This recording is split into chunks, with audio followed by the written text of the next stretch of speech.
माणूस असो वा पक्षी, आईच्या प्रेमाला कधीच तोड नसते. म्हणूनच कोणीतरी म्हटलंय, स्वामी तिन्ही जगाचा, आई विना भिकारी. मामीनी इथं लोणी काढून ठेवलेलं होतं, ते चुलीवर कढायला ठेवलं तूप काढण्यासाठी. आणि नंतरच यावर लगेचच खिचडी करून घेतली. उपवास तर होता दोघाचा, पण घरात सगळ्यांनाच खिचडी खायची होती म्हणून एवढी सगळी खिचडी केली होती. मिरची घे रे त्यातली 2.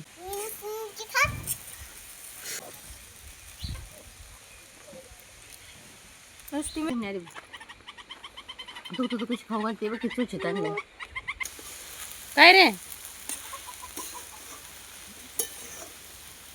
तर हे माझ्या 2 नंबर मामाच्या मुलीची मुलं आहेत, प्रणव आणि शौर्य. तर इकडं आले होते 2 जण. तर इथं एकाला काहीतरी काम सांगितलं तर दोघांना जायचं असतंय, तर दोघेही इथं पळत गेले. आज जात आहे, आजच घेऊन जायचे ना ह्याला. मामा असल्या कडक उन्हात शेतातून काम करून आले होते ना, आल्यानंतर एवढं घामाने ओले झाले होते की अगदी कपडे तर पाण्यात बुडवून काढल्यासारखे झाले होते. म्हटलं जाऊ दे, आता गाडीवरच राहिलेलं गवत वगैरे आहे ते घेऊन या. मग मामाने गाडीवरच आणलं. खूप कष्ट करावं लागतं शेतात, तेव्हा कुठं पीक बघायला भेटतं.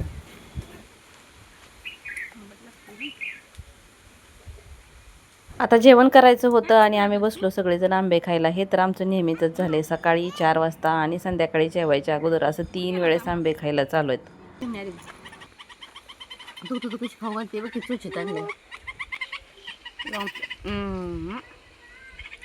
अगं कॅमेरा धरला जाते बघ आपोआप. आता बसल्यावर अजून मामीनी एवढे आंबे आणलेत. फक्त आदेशच असा आहे घरामध्ये की तो आंबा खात नाही. करंजीच्या झाडाखाली इथं आंबे खात बसलो होतो आम्ही आणि इथं झाडावरच चिमणीनं घरटं केलंय. त्यामध्ये तिचं छोटं पिल्लू आहे आणि त्याला भूक लागलेली असं तिला जाणवलं असेल, त्यामुळे थोडं थोडं सारखं जाऊन चोचीत आणून त्याला खाऊ घालत होती. सारखं जायची, थोडं काहीतरी शोधून चोचीत आणायची, ते पिल्लाला खाऊ घालायची. फक्त आपल्या लेकराचं पोट भरावं एवढीच तिची इच्छा.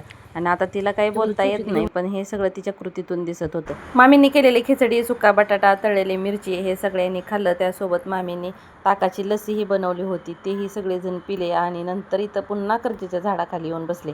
तर आम्ही आलो का नंतर चिमणीचं तेच चालू होतं, दिवसभर जायचं, त्या पिल्लासाठी घ्यायचं, काहीतरी खाऊ घालायचं, हे सारखं तिचं चालू होतं. तिनं फांदीवर एक घरटं बनवलेलं होतं, घरटं छोटंच होतं, एकाच फांदीला बसवलेलं होतं. वाटतं हवा आलं का पडतं की काय, पण नाही, एकदम फिट होतं. किती जरी हवा आली तर ते हालत सुद्धा नव्हतं. आणि सारखं यायची, पिल्लाला खाऊ घालायची, जायची.